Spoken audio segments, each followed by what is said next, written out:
My name is Rena, and I'm a night owl. I always study late. My house is just too noisy during the day. My little brother, Sam, loves to bang his toys around, and Mom is usually on the phone or has the television on. So, the quiet hours after midnight are my special time. The house settles down, and a deep silence falls, perfect for concentrating on my schoolwork. I usually sit at my desk by the window, the moonlight casting long shadows across my books. I like the stillness, the feeling of being the only one awake in a sleeping world. It's usually peaceful, a calm that helps me focus on difficult subjects like algebra or history, making the complicated things seem a little easier to understand in the hush. One Tuesday night, or maybe it was a Wednesday, the dates blur when you stay up so late, I was taking a break. My eyes felt tired from reading about ancient civilizations. I stretched and walked over to my bedroom window, which overlooked our backyard. The moon was nearly full, painting the grass a silvery gray. Our old swing set stood like a silent sentinel in one corner, and the tall fence separating our yard from the neighbors' properties loomed dark and imposing. Everything looked normal, just as it always did at this hour. The air was still, and no leaves rustled. It was the kind of quiet that usually made me feel safe and snug inside my brightly lit room, a stark contrast to the dark expanse outside. But then, I saw something that wasn't normal at all. Near the back fence, close to the old gnarled oak tree, the ground looked disturbed. At first I thought it was just a trick of the moonlight, maybe a shadow from a shifting cloud I hadn't noticed. I blinked, rubbed my eyes, and looked again. No, it was definitely something. A series of dark patches on the otherwise dry, dew-kissed lawn. They seemed to have a pattern, but from my window it was hard to tell exactly what they were. A faint unease started to prickle at the back of my neck, a feeling I usually only got when watching scary movies, not when looking into my own familiar backyard in the middle of the night. I couldn't just go back to my books. My curiosity was a buzzing insect I couldn't swat away. What could be out there? An animal, perhaps? But the marks looked too regular for an animal's tracks. I had to know. Grabbing the heavy flashlight I kept on my nightstand, I tiptoed out of my room, down the stairs, and to the back door. My parents were fast asleep. Their soft snores were the only sound in the house. The old lock on the back door clicked loudly in the silence as I turned it. I slipped outside, the cool night air raising goosebumps on my arms. The flashlight beam cut a shaky path across the grass as I moved towards the mysterious marks, my heart thumping a little faster with each step. As I got closer, the beam of my flashlight fell directly on the marks, and a shiver ran down my spine. They were footprints, small, wet footprints, like those a child would make. They were perfectly formed, each one a clear outline of a little bare foot, pressed into the dry soil and grass of our lawn. The strange thing was, they were glistening, as if they had been made just moments ago with water, yet there had been no rain for days. The ground around them was parched. Each footprint was a tiny puddle, reflecting the moon and my flashlight beam. It was so odd, so out of place, that I just stood there staring, trying to make sense of it. The footprints seemed to start near the fence that bordered the old Henderson place. That house had been empty for years, ever since the fire. A whole family had died there, Mr. and Mrs. Henderson and their little girl, Emily. People in town whispered about it, saying the place was haunted, cursed.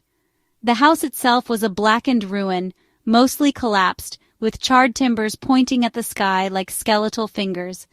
No one ever went near it, especially not at night. The thought that these tiny, wet footprints could be coming from that direction made my skin crawl. There were no children living anywhere near us who could be wandering around at this hour, especially not barefoot in someone else's yard. The mystery deepened the more I thought about it.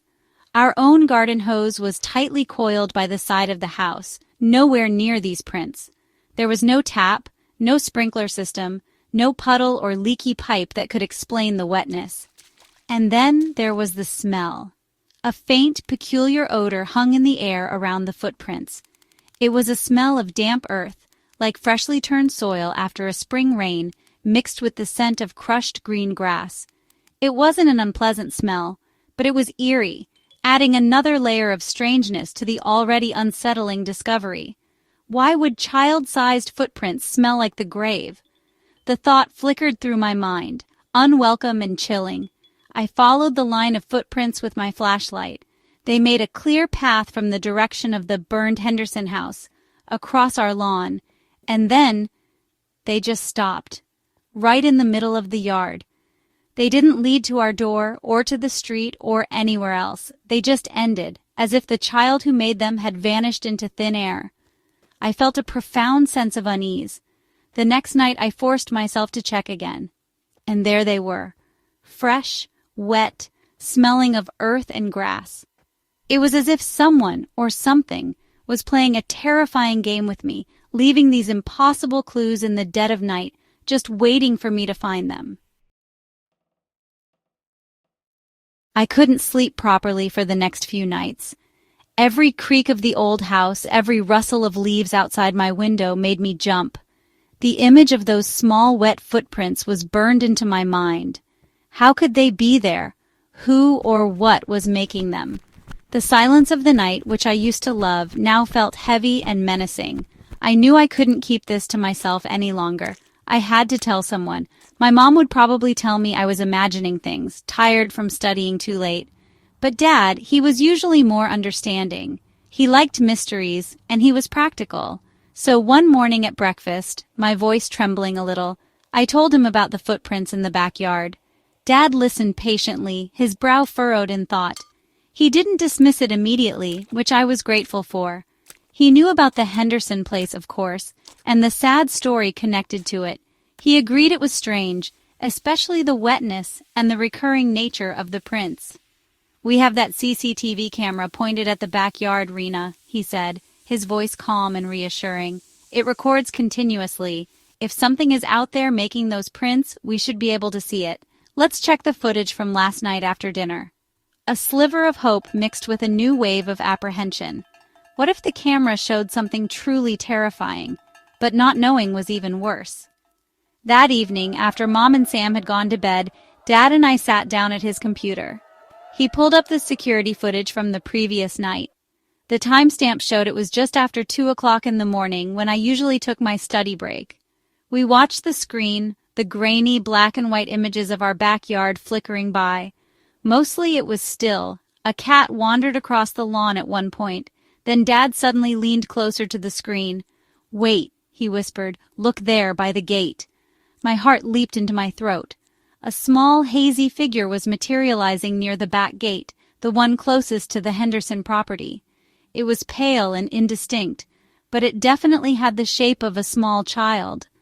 The figure was wearing what looked like a long white nightdress, and it seemed to shimmer slightly, almost as if it were made of mist or moonlight. It stood motionless for a few seconds, facing our house. Then, as quickly as it had appeared, it faded away, vanishing completely. There was no sound, no indication of how it came or went. It just was, and then it wasn't.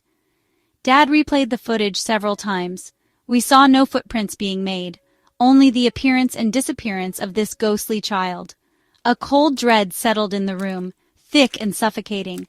My father, usually so composed, looked pale and shaken.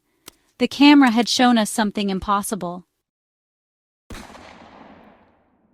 The next night, studying was the furthest thing from my mind. I was too scared. The image of that little ghostly figure on the CCTV footage replayed endlessly in my head. Knowing it was out there, so close, was terrifying. I sat on my bed, huddled under my blanket, even though the night wasn't particularly cold. Every sound in the old house seemed magnified. The gentle hum of the refrigerator downstairs, the ticking of the grandfather clock in the hall. Sounds I usually found comforting now seemed ominous, like a countdown to something awful. I kept glancing at my window, half expecting to see a small pale face peering in at me, but there was only darkness and the reflection of my own scared face. Then I heard it, a soft squishing sound, squelch, squelch, squelch. It was faint at first, barely audible over the frantic thumping of my own heart. It sounded like small, bare feet, wet feet, walking slowly and deliberately. My blood ran cold. The sound wasn't coming from the backyard this time. No, this was different. This was closer, much closer. The squelching sounds were coming from inside the house. They were coming from the hallway, just outside my bedroom. My breath hitched in my throat, and I felt a primal fear grip me, rooting me to the spot. It couldn't be. It just couldn't. With trembling hands, I slowly, silently pushed myself off the bed. My legs felt like lead, but I forced myself to move towards my bedroom door. I had to see. Even though every instinct screamed at me to hide, to pretend I hadn't heard anything, I pressed my ear against the cool wood of the door, listening. Squelch, squelch. The sound stopped right outside my door. Holding my breath, I reached for the doorknob, my fingers fumbling with the cold metal. I turned it ever so slowly, wincing at the tiny click it made. I pulled the door open just a crack and peered into the dimly lit hallway. My eyes scanned the wooden floor, and then I saw them. There, glistening faintly in the sliver of light escaping from my room, were fresh, wet footprints. They were small, child-sized, and impossibly damp, just like the ones in the yard. They led from the direction of the back door, down the polished wooden floor of the hallway, and stopped directly in front of my bedroom door. The faint, chilling smell of damp earth and crushed grass filled the narrow space. I looked down at my own dry feet, then back at the perfect, terrible little prints. These weren't mine. The child, the ghost from the camera, wasn't just in the yard anymore. It was inside. It had come into our house. Why was it here? And what did it want from me?